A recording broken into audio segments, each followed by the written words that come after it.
Bonjour à tous, je suis Geoffrey Melchior, gérant de portefeuille chez Portzamparc Gestion et je vous propose en quelques minutes de porter un regard sur le fonds Portzamparc PME ISR afin de faire le point sur le troisième trimestre et sur les 9 premiers mois de l'année, que ce soit sur le positionnement du fonds ou sur les performances. Alors tout d'abord un petit rappel en quelques mots sur la philosophie du fonds Portzamparc PME ISR. Donc c'est un fonds qui investit dans les petites et moyennes capitalisations françaises. Le process d'investissement repose sur 3 piliers. Le premier, une approche quantitative qui s'appuie sur les apports de la finance comportementale. Le deuxième, une gestion de conviction qui est basée sur l'analyse des fondamentaux de chacune des sociétés dans lesquelles nous investissons, en passant par la rencontre de ses dirigeants. Et le troisième pilier, la prise en compte de données extra-financières. Et pour rappel, le fonds a été labellisé ISR en décembre 2020. Trimestre consécutif, les marchés actions européens ont baissé, avec l'Eurostoxx en baisse de moins 4,7%, le CAC 40 en baisse de 2,7% et le CAC Small en baisse de moins 7,2%. Si l'on regarde un peu plus dans le détail, après avoir enregistré une hausse entre début juillet et mi-août, portée par des publications de résultats majoritairement supérieures aux attentes, le marché a ensuite repris le chemin de la baisse sur la seconde moitié du trimestre, notamment après Jackson Hole et le discours de Jérôme Powell. Alors évidemment, l'inflation reste le principal sujet, ayant même atteint un record à plus 10% d'une année sur l'autre en septembre dans la zone euro. Et au regard de ce fort rebond de l'inflation dans la plupart des économies mondiales, les principales banques centrales ont revu à la hausse leur taux directeur en optant pour un discours plus hawkish. La BCE, elle, a procédé à sa première hausse de taux depuis 2011, en juillet, en remontant ses taux directeurs de 50 points de base et de 75 points de base supplémentaires en septembre pour porter ses taux à 1,25%. La Fed, elle est allée encore plus loin en augmentant ses taux de 75 points de base à 2 reprises en juillet et en septembre pour les porter entre 3 et 3,25%. Dans son discours à Jackson Hole, Jérôme Powell a été très ferme sur les intentions de la Fed, faisant de la lutte contre l'inflation sa priorité en poursuivant la hausse des taux tant que l'objectif d'un niveau d'inflation à plus de 2% n'est pas atteint et même si cela doit avoir des conséquences sur les acteurs économiques. Durant la période, le 10 ans US s'est ainsi rapproché des 4%, un plus haut depuis 2010. Donc le risque d'un ralentissement économique se confirme également avec une baisse des prévisions de croissance de la part des principaux instituts. L'OCDE a abaissé ses prévisions de croissance mondiale à plus 2,2% pour l'année prochaine. En zone euro, l'OCDE a également revu à la baisse ses perspectives de croissance à plus 0,3% en 2023 alors que l'on attendait plus 1,6% en juin dernier. Elle estime que l'Allemagne entrera même en récession en 2023 avec une contraction de moins 0,7%. Et par ailleurs, la poursuite de la hausse des prix de l'énergie reste également un des principaux sujets d'inquiétude, avec des prix extrêmement élevés du gaz naturel. Pour contrer cet élément, l'Union européenne a demandé à ses pays membres de réduire de 15% leur consommation de gaz pour compenser la baisse des livraisons de la Russie vers l'Europe.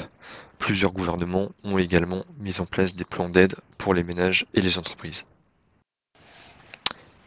Et donc dans ce contexte de marché, le fonds Portzamparc PME ISR reste investi à hauteur de 95% en actions au 30 septembre 2022 et est concentré sur 39 positions avec les 10 premières lignes représentant 39% du portefeuille. La part des sociétés hors France représente 10%, les principales étant Van Lanschot dans le secteur de la finance aux Pays-Bas ou encore ERG en Italie dans le secteur des énergies vertes. Le style de gestion du fonds, lui, est blend, c'est-à-dire qu'en fonction des phases de marché, l'équipe de gestion pourra naviguer entre des valeurs de croissance à forte visibilité d'un côté et de l'autre des valeurs plutôt cycliques ou value. Aujourd'hui, je pense que vous l'avez compris, dans l'environnement actuel de marché, le portefeuille se situe globalement sur un point d'équilibre entre ces deux styles, bien que nous ayons réduit au cours de l'été notre exposition sur les sociétés les plus sensibles au cycle économique face au ralentissement que nous avons évoqué et qui se matérialise déjà. Si l'on regarde désormais les performances, la part C du fonds Portzamparc PME ISR affiche sur le troisième trimestre une baisse de moins 7,9%, qui est à comparer avec un indice des petites valeurs françaises, le CAC Small, dividende réinvesti, qui est ressorti lui en baisse de moins 6,9%. En prenant un peu de recul, la performance du fonds sur un an ressort en baisse de moins 17,8% contre moins 21,8% pour l'indice de référence. Alors si l'on regarde plus en détail sur le trimestre écoulé, le secteur des énergies vertes qui a clairement mené sur le premier semestre les marchés a marqué le pas au cours du troisième trimestre face aux annonces de l'Union européenne et des gouvernements de mesures pour plafonner les prix de l'électricité. Donc des valeurs comme Solaria, leader du photovoltaïque en Espagne, sont ressorties en baisse de moins 20%, Erg en Italie de moins 10%, ou encore Française de l'énergie, spécialiste de la valorisation du gaz de mine, est ressortie, elle, en baisse de moins 9%. Par ailleurs, au cours du trimestre, nous avons apporté nos titres Albioma à l'offre publique d'achat de KKR qui avait été annoncée en début d'année, en profitant de ce fait d'une prime de 14% par rapport au dernier cours coté. Les sociétés les plus cycliques du fonds ont également souffert au cours du trimestre face à la prudence affichée par leurs dirigeants concernant les perspectives pour l'année 2023. Donc Chargeur, industriel diversifié, recule de moins 18%. Lectra, sensible notamment au secteur automobile, recule de 19%. Jacquet Metal, distributeur d'aciers spéciaux, recule de moins 22%. Ou encore Reworld, dans le secteur des médias, recule de moins 22%. Et par ailleurs, Virbac, laboratoire vétérinaire, accuse également un recul de moins 28%, malgré des résultats semestriels solides, mais le cours a été pénalisé par un discours très, voire peut-être même trop prudent du management sur le ralentissement de la croissance du marché de la santé animale après 2 années extrêmement dynamiques en 2020 et 2021. Par contre, à l'opposé, le secteur des ESN et du conseil en technologie continue très clairement de tirer son épingle du jeu, porté par des appels d'offres qui sont toujours très nombreux, peu importe les marchés finaux. Donc ainsi S2I, Sword ou Wavestone, parmi des positions importantes du fonds, figurent parmi les principaux contributeurs à la performance sur ce trimestre. Et enfin, SESI Magotag, qui est le leader mondial des solutions d'étiquetage électronique, également première position du fonds, continue sur un parcours très impressionnant et affiche une hausse de plus de 18%, profitant d'une publication de résultats semestriels en forte amélioration. Alors, qu'avons-nous fait au cours de ce trimestre dans les fonds ? Donc, dans un premier temps, nous avons poursuivi au cours de l'été l'allègement de notre exposition aux valeurs les plus cycliques pour renforcer plutôt la part des valeurs défensives du portefeuille. Donc, pour illustrer mon propos, nous avons vendu nos positions sur des sociétés comme Olot, fabricant de chariots élévateurs, Thermador, distributeur de matériel de chauffage et de plomberie, Lizzie, un équipementier dans l'aéronautique, l'automobile et le médical, Elmos, qui fabrique des puces pour l'automobile, Delta Plus, fabricant d'équipements de protection individuelle, ou encore Metabolic Explorer, dans la chimie verte, qui a déçu les investisseurs à la suite de la suspension de ses prévisions de résultats. Donc vous l'avez compris, le point commun de toutes ces sociétés sont qu'elles sont toutes en lien avec des marchés finaux sensibles, même très sensibles au cycle économique. Et donc à l'opposé, nous avons plutôt renforcé nos positions sur des sociétés comme EuroAPI, fabricant de principes actifs pour l'industrie pharmaceutique, Xilam, un producteur de dessins animés, Equinox dans les équipements de télécommunications, ou encore dans les énergies vertes avec Erg en Italie et OKWind, où nous avons participé à son introduction en bourse face à la solution apportée par la société pour développer l'autoconsommation grâce à des trackers solaires.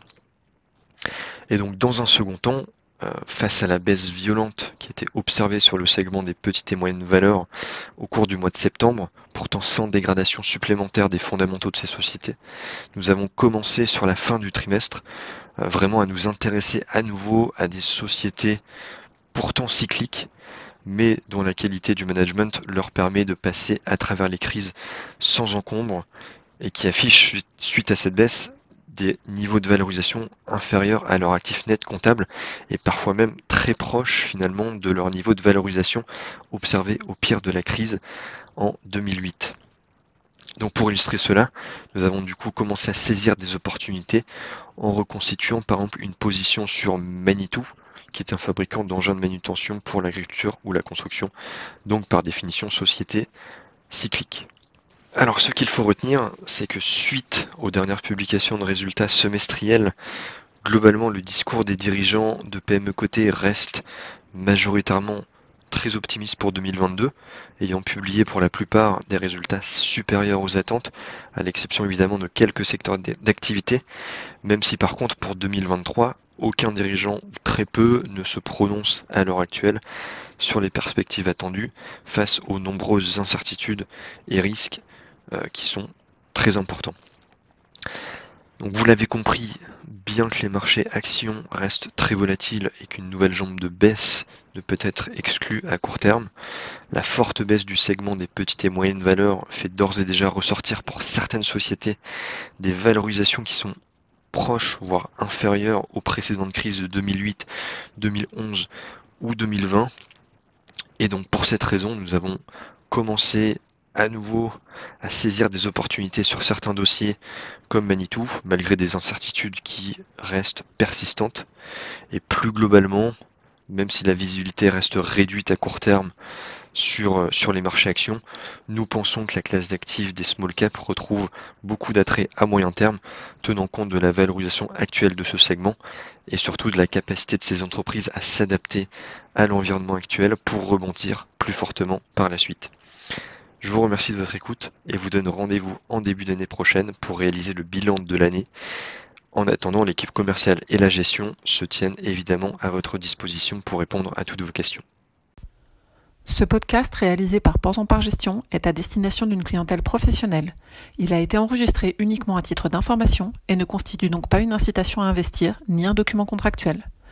Les opinions émises dans ce podcast reflètent un jugement au jour de son enregistrement et sont donc susceptibles d'être modifiées à tout moment sans préavis. Les données chiffrées utilisées par Ports en Part Gestion proviennent de sources qu'elle estime fiables. Toutefois, Ports en Part Gestion ne saurait être tenu responsable de toute décision prise ou non sur la base d'une information contenue dans ce document, ni de l'utilisation qui pourrait en être faite par un tiers. Pour plus d'informations, connectez-vous sur www.portsenpartgestion.fr. Merci.